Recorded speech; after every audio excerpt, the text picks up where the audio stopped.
जय हिंद जय भारत। आप देख रहे हैं जय भारत मीडिया, जहां हम बनते हैं जनता की आवाज़। धेनु मानस गो कथा का आयोजन गुरुग्राम में हो रहा है, जिसमें कि हजारों की संख्या में यहां पर भक्तजन आकर के इससे गो कथा का लाभ ले रहे हैं, श्रवण कर रहे हैं अपने कानों से।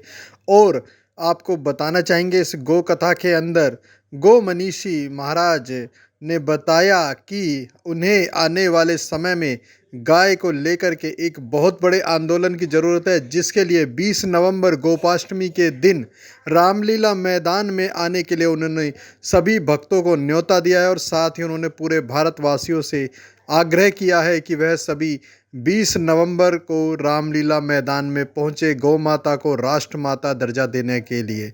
गोपाल मणि महाराज ने कहा कि चीन ने हमारा मानसरोवर कब्जा रखा है, लेकिन बावजूद उसके हम चीन के आगे हाथ जोड़कर खड़े रहते हैं। क्यों? क्योंकि गौ माता हमारी राष्ट्रमाता नहीं है। गौ माता को राष्ट्रमाता घोषित करने से हमारे बड़े बड़े जो बिगड़े हुए काम हैं देश के, वो सब हल हो सकते हैं।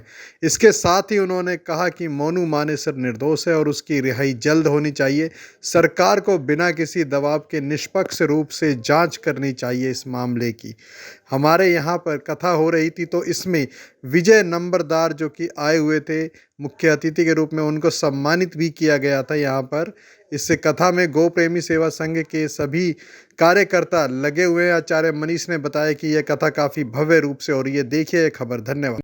मैं डॉक्टर विजय सिंह नंबरदार, मानेसर नगर निगम से मेयर के प्रत्याशी। और आज जो ये गौ कथा चल रही है, ये गुरुजी मेरे मन से गौ की महिमा के बारे में बखान कर रहे हैं। और जितनी भी देर हम यहाँ बैठे, हमने गौ कथा सुनी, बहुत अच्छा लगा। ये गौ माता है, ये जीव माता के स्वरूप में है। और जैसे गुरुजी बता रहे हैं कि हर एक हिंदुस्तानी को, हर एक भारतीय को और हर एक मनुष्य को गौ को माता समझना चाहिए, माँ का सम्मान करना चाहिए। मेयर पर दावेदार है, गाय माता के लिए क्या व्यवस्था है और मैं मेयर पद का प्रत्याशी हूँ, वो तो अब हूँ, लेकिन उससे पहले ही मैं गौ माता के प्रति बड़ा यानी सजग रहा हूँ। और जहाँ जहाँ कभी मुझे गौशाला में जाने का अवसर प्रदान हुआ, वहाँ मैं इनकी गौओं की सेवा करता रहा हूँ। और आगे भी इनकी इस तरह से, अगर मानेसर नगर निगम में मैं मेयर चुना जाता हूँ, तो मैं इनकी गौओं की सेवा इसी तरह से करता रहूँगा। शहरों में तो गाय रखना अलाउड नहीं हो रहा है, और गाँव में भी अलाउड है, पर फिर भी लोग गाँव में गाय नहीं रख रहे, तो उनको क्या संदेश देना चाहिए?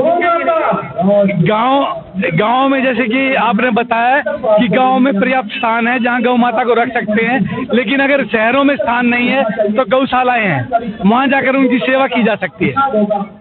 और असली बात तो ये है कि हम कितना अपने मन से गौ माता के प्रति भावना रखते हैं। अगर हमारी भावना सच्ची है तो हम गौ माता की सेवा ऐसे ही करते रहे।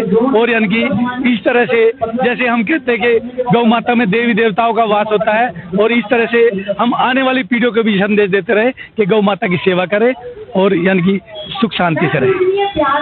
ये हमारे वेद पुराण धर्म शास्त्र गाय को पशु नहीं बोलते। पशवो न गावः, गाय पशु नहीं है। हमें आश्चर्य है इस बात का कि संविधान के अंदर भी व्यवस्था है कि भारत में रहने वाले हर नागरिक की आस्था का सम्मान और सुरक्षा देना भारत सरकार का कर्तव्य है। तो हमारा गौ माता के साथ आस्था का संबंध है, क्योंकि हमारे वेद पुराण धर्म शास्त्र गाय को पशु के रूप में नहीं देखते हैं, वो माता का सम्मान देते हैं। तो जब हमारे सनातनियों के धर्म ग्रंथ गौ को माता का सम्मान देते हैं, तो भारत सरकार गाय को माता का सम्मान क्यों नहीं दे रही? बहुसंख्यक समुदाय इस देश का गाय को माता समझता है, माता का सम्मान देता है। उसकी पूजा पाठ, जप तप यज्ञ दान तीर्थ व्रत श्राद्ध पिंड तर्पण कथा कीर्तन बिना गाय के नहीं होता। इसलिए हमने ये मांग भारत सरकार के सामने रखी है। मांग केवल हमारी नहीं है, हमारे धर्म ग्रंथों ने यही मांग कही है। इस देश के 100 करोड़ सनातनियों की, हिंदुओं की मांग है ये कि इस देश में गौ माता को राष्ट्र माता का सम्मान होना चाहिए। जी। जी, माता जो होती है वो घर में रहती है, पर लोगों ने घर में गौ पालन बंद कर दिया है, तो उसके लिए आप क्या कहना चाहिए? क्योंकि सरकार ने उसे पशु का दर्जा दे रखा है। जिस दिन गाय को माता का सम्मान दे दिया जाएगा, उस दिन अगर गाय गलियों में घूमती है तो सबसे पहले कटघरे में सरकार होगी।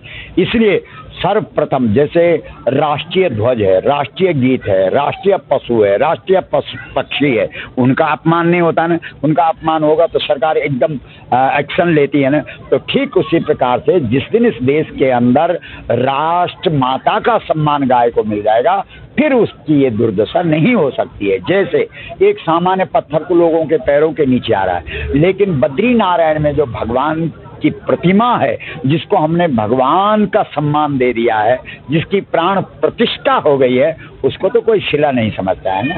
तो जब तक सम्मान नहीं मिला तब तक वो पशु है, और जब तक वो पशु है तब तक उसकी ये बेकदरी होगी।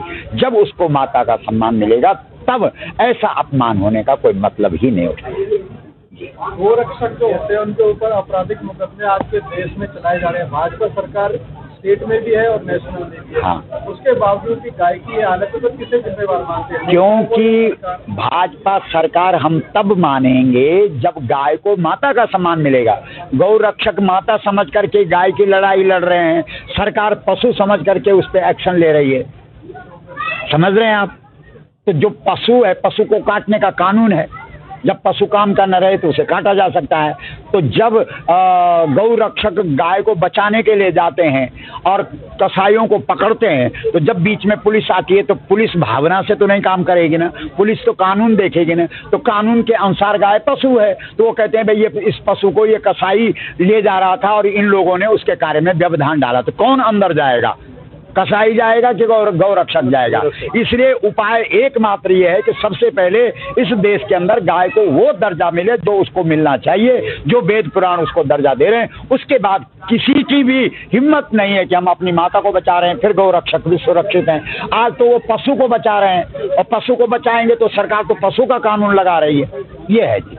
गुरु जी, राम मंदिर को लेकर के क्या आपके विचार हैं? जो राम मंदिर बन रहा है जी, हम तो ये कह रहे हैं कि राम मंदिर हमारे यहाँ छोटा काम हो या बड़ा काम हो, बिना गौदान के कुछ नहीं होता है। हमारे घर में छोटी सी पूजा भी होती है तो उसमें भी दान होता है, और दान शब्द का अर्थ देना ही नहीं होता, दान शब्द का अर्थ प्रतिष्ठा भी होता है। तो जहाँ 700 साल बाद या 500 साल बाद राम मंदिर इस देश के अंदर बन रहा है, उस मंदिर में सबसे पहले, उस मंदिर के उद्घाटन से पहले इस देश के अंदर गौ माता को राष्ट्र माता का सम्मान मिल जाएगा, तो हमारी शास्त्रीय परंपरा का भी निर्वाह होगा, और देश के अंदर क्या विश्व के अंदर भी शांति की बांसुरी बजेगी। यही हम चाहते हैं। सर जिन्हें गिरफ्तार करके उनके ऊपर आपराधिक मुकदमा लगाया गया है, तो क्या उनकी रिहाई को लेकर के आपकी तरफ से कुछ प्रयत्न किए जा रहे हैं?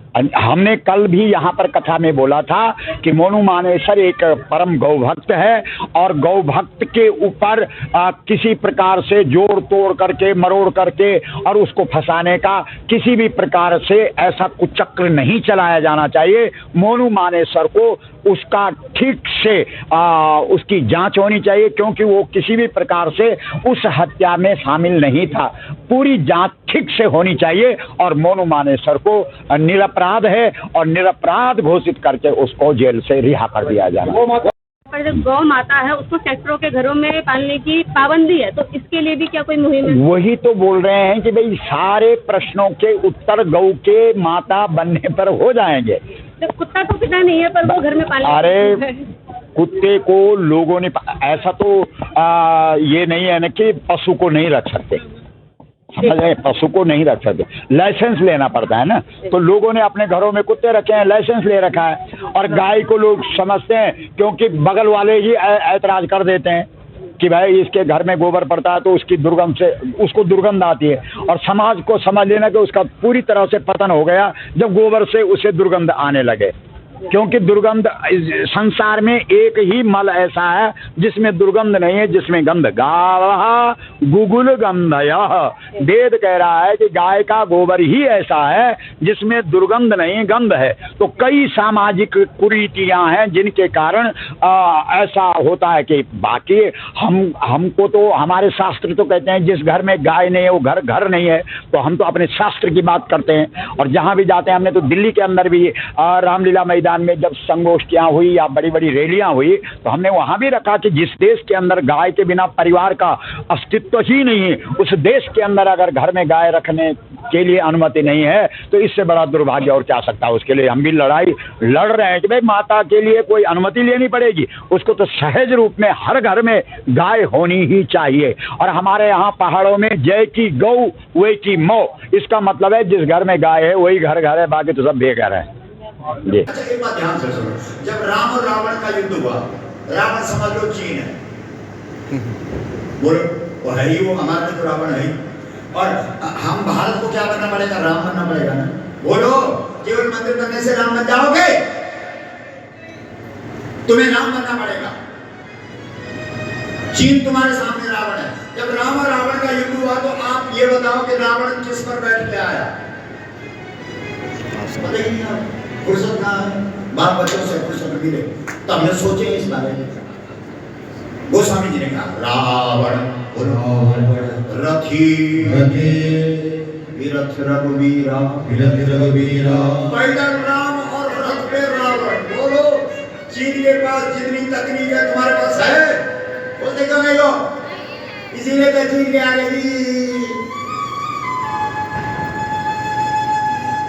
कैलाश मानसरोवर लाहौर हमारा है।